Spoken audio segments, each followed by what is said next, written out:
like to start off just and say thank you, and thank you to the CONNECTpreneur team for today's event. It's great to see everybody back in person.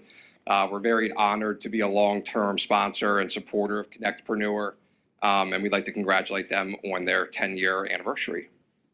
Just a little bit about Next. Like Tian said, my name's Hunter Haynes. Next, powered by Shulman Rogers. Next is an innovative new model for delivery of legal services from launch through each stage of growth.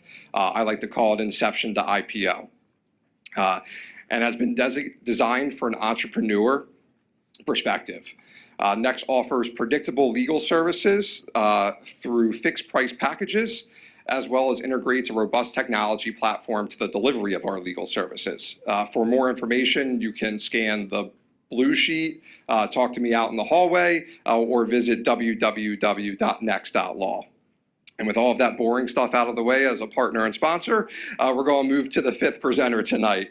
The first company I have the honor of introducing is Blue Ridge Networks. Blue Ridge Networks is a proven innovator providing cybersecurity solutions to protect critical IT and OT infrastructure operations to the government and industry customers. Blue Ridge Networks protects highly sensitive environments by providing a zero trust architecture. I hope I'm not breaking the streak here, but after over 2 decades, there has never been a reported breach in their system. Without further ado, please welcome John Higginbotham, CEO of Blue Ridge Networks. Anyway, I'm John Higginbotham. I have the privilege of leading an incredible team at Blue Ridge Networks. We're one of the best kept secrets in the cyber business. Up until 4 or 5 years ago, we couldn't even brand what we do. We were born out of the intelligence community and have deployed globally for a large part of our history, protecting, for those of you in the defense business, high cross-domain interoperability. It's a lot of words to mean secret operations distributed in a zero trust world. So the trick was, how do we take that and apply it to the rest of the world? What's the problem in cyber? First, you can read about our background. We're an incredible team. It's a privilege to be involved with. What's the problem? Gartner estimates 30 to 70% of our existing networks are vulnerable and have undetectable vulnerabilities. So the $500 billion marketplace, maybe even $1 trillion, depending on whose numbers you look at it, are spent on focusing on half the problem. At the end of the day, the event detection and response puts us in a situation where the only way we find out we have a problem in our network is we get breached. Next question. Blue Ridge turned the problem on its head.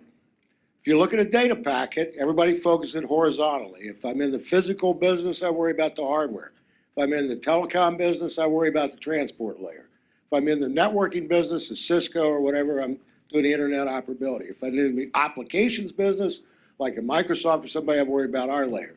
Problem is, the roots of trust across the stack bump into each other.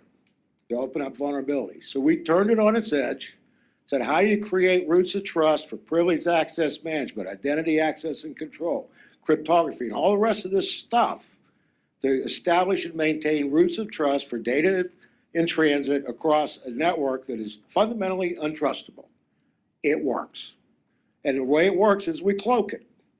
We create the logical and in some cases physical environment that allows for a network operation to literally be cloaked from no ability to discover it externally. And if you're inside the cloak, no ability for the data to be exfiltrated, because that's what a breach is. A breach is penetrating your network and stealing your data. That result, it works. We've been doing it for a long time. It does a couple of things. It addresses the unaddressed vulnerabilities in a network. That means that most of our perceived competitors, like the Ciscos and Fortinets and Symantec, end up becoming partners. We end up collaborating. It's a beautiful thing.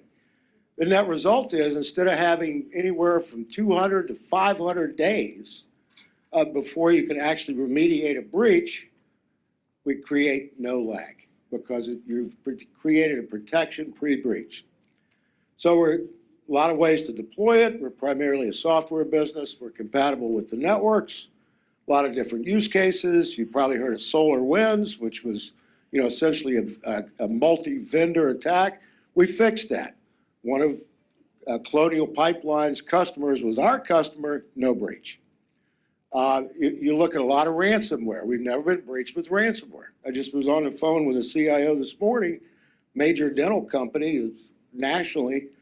We saved them, absolutely saved them because an unknown ransomware we were able to stop. So I could go on and on. Our business model, we grow through partnerships. Snyder's a partner for industrial operations.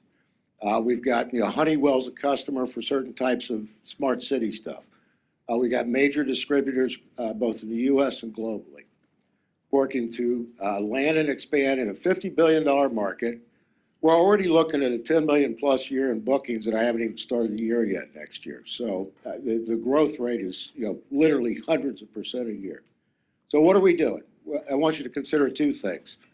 We oversubscribed our Series 4, and the board allowed me to take in a little bit more to accelerate sales and marketing even faster. Even if we're not an investment candidate, I encourage every single one of you to look at our products. We can help protect you, whether it's your endpoints, your network operations, what have you. Thank you very much for the opportunity to address the board.